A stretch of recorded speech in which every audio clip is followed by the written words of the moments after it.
بسم اللہ الرحمن الرحیم نحمده ونصلی ونسلم علی رسوله الکریم اما بعد فاعوذ باللہ من الشیطان الرجیم بسم اللہ الرحمن الرحیم وللہ علی الناس حج البیت من استطاع الیہ سبیلا۔ قرآن کریم کی اس آیت میں یہ فرمایا گیا ہے کہ جسے بھی بیت اللہ پہنچنے کی استطاعت ہو اس پر اللہ تعالیٰ نے حج کو فرض کیا ہے، وہ مرد ہو یا عورت۔ باقی جو آپ نے دوسری بات پوچھی ہے کہ کس قسم کے اموال ہوں، کس پر حج فرض ہوتا ہے، تو جو بھی اموال ہوں، نقدی ہے، سونا ہے، مال تجارت ہے، ضرورت سے زائد سامان ہے، یعنی اتنی کسی کے پاس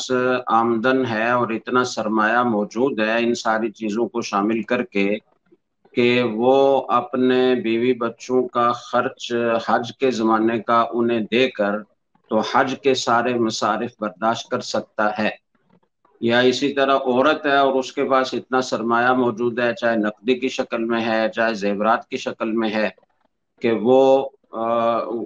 سرمایہ اتنا بن جاتا ہے، اس کی مجموعی مالیت اتنی بن جاتی ہے کہ وہ حج کا سفر کر سکتی ہے، آنے جانے کا کرایہ، وہاں رہنے کے مصارف یہ برداشت کر سکتی ہے، تو اس پر بھی حج فرض ہے۔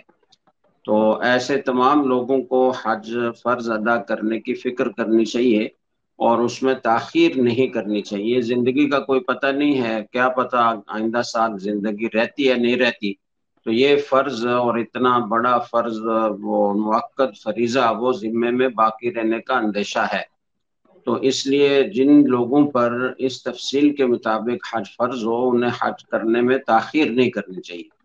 درخواست قبول نہ ہو تو وہ الگ بات ہے، پھر آئندہ سال دوبارہ کوشش کریں، لیکن اپنی طرف سے کوشش ضرور کرنی چاہیے تاکہ جلدی سے جلدی یہ فریضہ ادا ہو جائے۔ بلا وجہ تاخیر کرنا گناہ ہے۔